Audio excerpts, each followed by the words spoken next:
Faye Swetlik. Today we're here to give you some of those answers that everyone has been asking for. We appreciate your patience and your time and your compassion. And at this time I'd invite Coroner Margaret Fisher, DPS Director Byron Snellgrove, and other leaders from local, state, and federal agencies to the stage.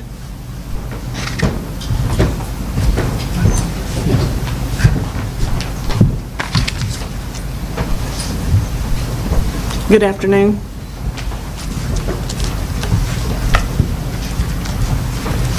First, I would like to personally express my gratitude to Lieutenant Mike Burrell and the Charleston County Sheriff's Department for providing the motorcade to accompany Faye back to Lexington on Saturday with the respect and dignity that she deserved.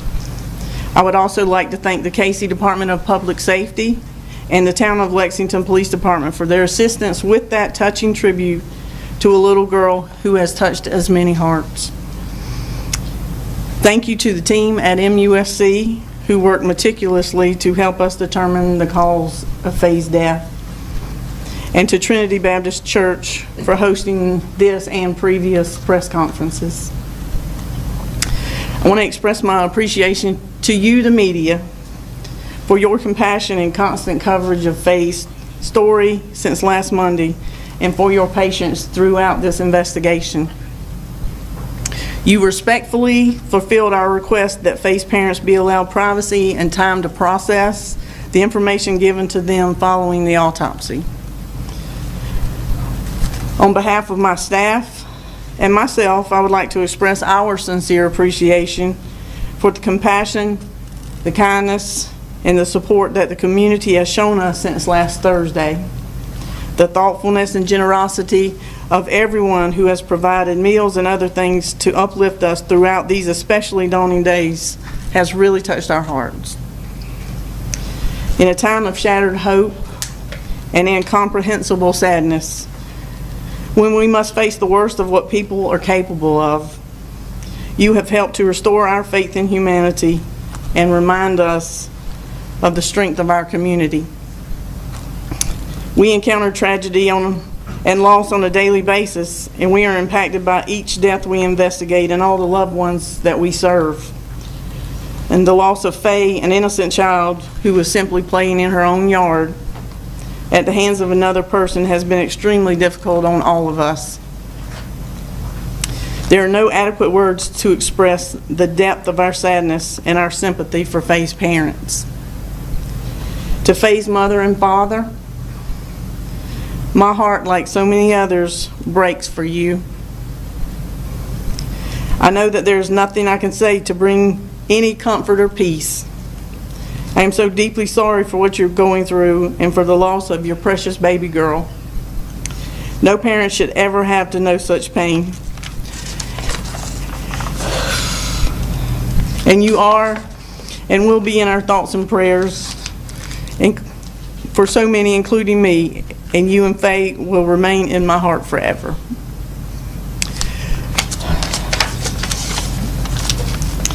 Before I disclose the results of Faye's autopsy, I want to make everyone aware that the results of the other autopsy related to this investigation will be released to the media following this press conference.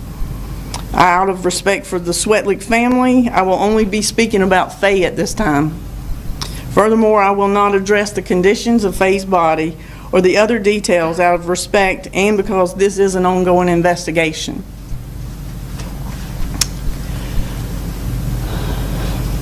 Faye Swetlik's death did not occur at the location where her body was discovered. And her body had not been at that location. Her body had been at that location for only a short time. We have concluded that Faye's death was a homicide and took place within only a few hours after she was abducted. The cause of Faye's death has been ruled asphyxiation. Unless there's new evidence pertinent to the investigation of my office, We will not release any additional information regarding Faye Marie Swetlik. Thank you.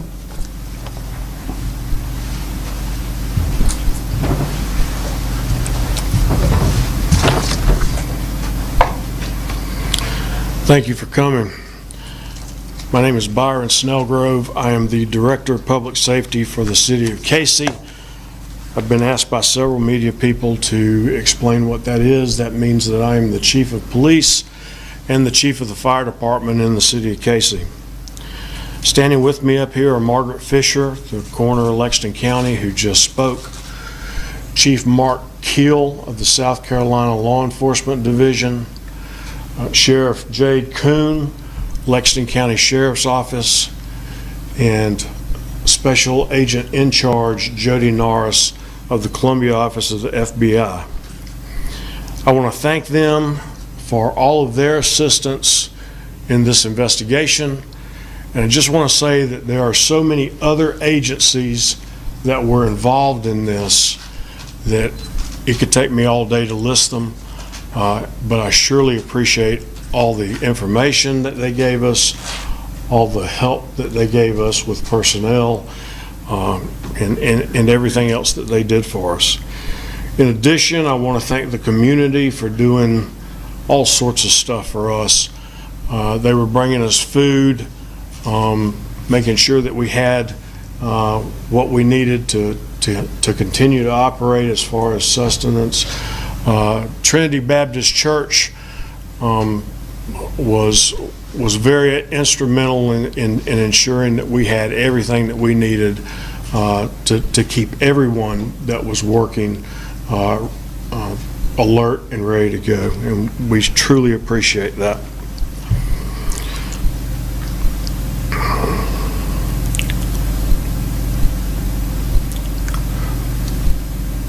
On behalf of the Cayce Department of Public Safety and our city leaders and our staff as a whole, I want each of you to know that this was not just an investigation or a case for us.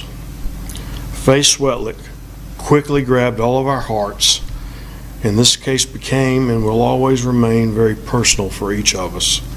Faye will never be forgotten. There are simply no words that can adequately convey our heartfelt sorrow or condolences for Faye's family, her friends, her classmates at Springdale Elementary School, Faye's teachers, her school resource officer, and all of Lexington School District 2. Very specifically, her Churchill Heights neighbors and friends. For the entire Cayce community, the loss of Faye Marie Swetlik will never leave our hearts or our minds, but it is my hope that together here today, we can start to process this horrific crime and grieve the loss of this precious life. 8 days ago at approximately 3:45 p.m., Faye Marie Swetlik was discovered to be missing by her mother. Her mother did what most parents would do. She called her friends, she gathered her neighbors, and she frantically looked around the neighborhood for her daughter. Having no luck, she placed a frantic call to 911 at approximately 5 p.m. By 5:03, Cayce officers were on the scene at Churchill Heights and were gathering information. They talked with family members and neighbors and began going through the neighborhood to look for Faye. Within 30 minutes of their arrival, officers notified the Cayce command staff, including myself, and all of us immediately responded to Churchill Heights and began asking for assistance from other local agencies. By 6 p.m., having so far not located Faye, both SLED and the FBI were contacted and immediate assistance was requested.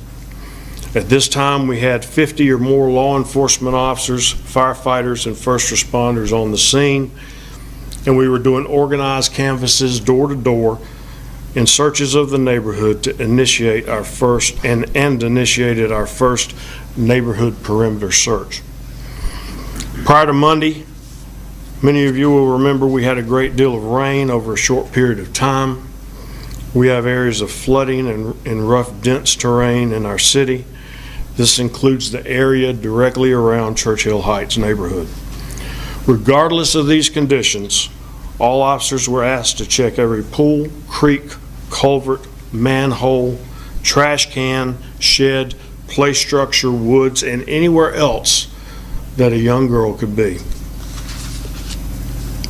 Over the next hour, our law enforcement presence grew to over 90 personnel. Both SLED and the FBI were on scene. A SLED helicopter assisted from the air, and numerous K-9 teams from several local agencies were in the area searching for Faye. Faye was placed in the NCIC, that's the National Crime Information Database, as a missing child. A BOLO, or Be on the Lookout For, was issued for Faye to every agency across our region. We placed pictures and information across social media, and it immediately was shared by thousands of people. While this was happening, the Lexington County Sheriff's Office and the Cayce Department of Public Safety were setting up a mobile command unit in the middle of the neighborhood so that we could maintain a presence of officers in that area 24 hours a day until this was concluded. We also converted Cayce City Hall into a much larger stationary command center for the more than 300 law enforcement officers and firefighters from across the region that joined in our search. For the remainder of the night, there was a heavy presence of first responders in and around the area. Cayce officers shut down the neighborhood and were instructed to stop every car coming in and going out of the neighborhood, and to talk to every person they saw to see if they had any information about Faye's whereabouts. By Tuesday morning, a dedicated Faye Swetlik hotline was set up and went live at our command center. We began roadblock operations at all entrances around the neighborhood. We spoke to everyone coming in and going out and asked for consent to look in their vehicles.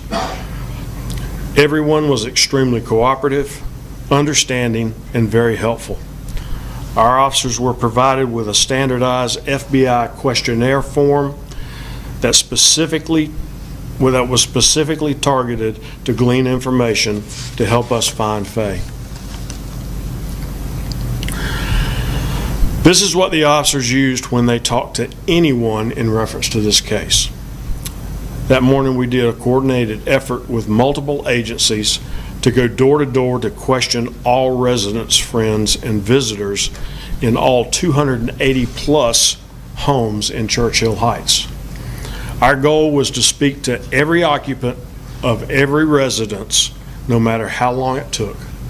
And we would also request consent to enter and look for anything that would lead us to find Faye.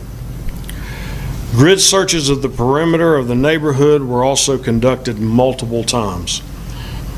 All the while, officers were again instructed to check every pool, creek, culvert, manhole, trash can, shed, or any other structure or area that a young girl may be in. K-9s continued to search, and on Wednesday, another round of grid and perimeter searches were conducted. Wednesday night, with all the current law enforcement operations taking place, we decided to bring another city department as a resource to help us find Faye. Thursday was the regular sanitation pickup day for Churchill Heights, and all residents were obviously aware of that.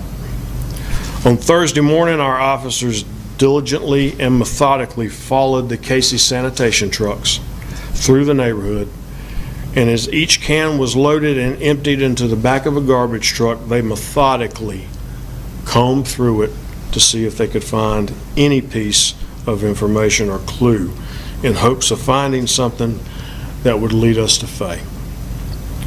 At approximately 10 a.m., a trash can near 602 Piccadilly Square was emptied, and as our officers went through it, they found a couple of items that were of significant importance.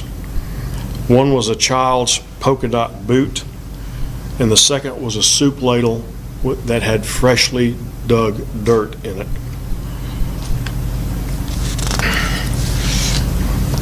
I happened to be on scene at that time, and upon seeing these items, I called for assistance to do an additional and immediate grid search of the areas directly behind Londonderry and Piccadilly Square. As assistance was coming, I went into the woods behind the townhomes, and just before 10:30 a.m., I located the body of Faye Swetlik. At approximately 10:30, other Cayce officers were notified of a residence that there was a man bleeding on the back patio. That was 602 Piccadilly Square. Officers immediately went to his aid and found a deceased white male.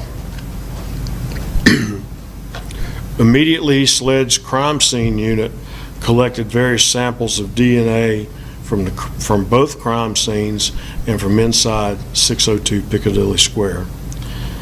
That DNA, once tested, connected the unknown pieces of this horrific crime.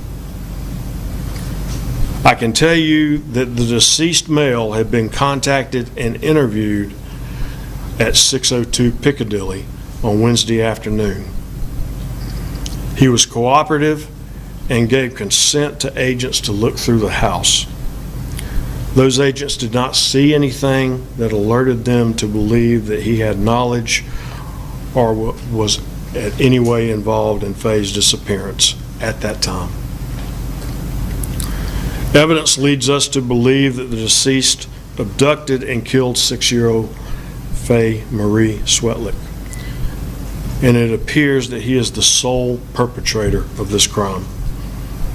Evidence further shows that Faye's body was moved in the shadow of the night to behind the townhouses where she was found in the early morning hours on Thursday morning under the cover of darkness. Throughout the time we spent searching for Faye, we kept a very large presence of officers and agents in the Churchill Heights neighborhood 24 hours a day. Our team working on this case grew exponentially from 50 officers to over 300. Every door to every residence in Churchill Heights was knocked on, and officers continued to go back to every house until every resident or occupant of that house was interviewed. Many times that took 3 to 4 times to accomplish. There were 4 searches of the perimeter from the time Faye went missing until the night before she was found. That included trash cans, dumpsters, and other areas around the neighborhood. As of Friday at 5 p.m., officers had followed 283 leads just from the hotline alone. All those leads were followed until they were exhausted. We pulled video from almost 50 locations and reviewed a total of 756 gigabytes of video. I'll say in my 33 years of law enforcement, I have never seen such a large group of officers, investigators, firefighters, and other first responder and staff come together in the way that everyone did here. Nor have I seen federal, state, and local law enforcement agencies come together as a team, working around the clock as one unit with one goal: to try and bring a little 6-year-old baby girl home. I want to thank everyone who worked on this team. I would also like to personally thank each and every member of this community that called in tips, provided information, and prayed for Faye and us. I assure you, every prayer was felt and greatly appreciated. Tonight, as our entire community begins the healing process, a vigil is planned to support Faye's family, friends, classmates, teachers, neighbors, and other members of our community. And we invite anyone that would like to honor the life of Faye Marie Swetlik to attend. It will be on the lawn in front of Cayce City Hall at 5:30 this evening, and it will happen rain or shine.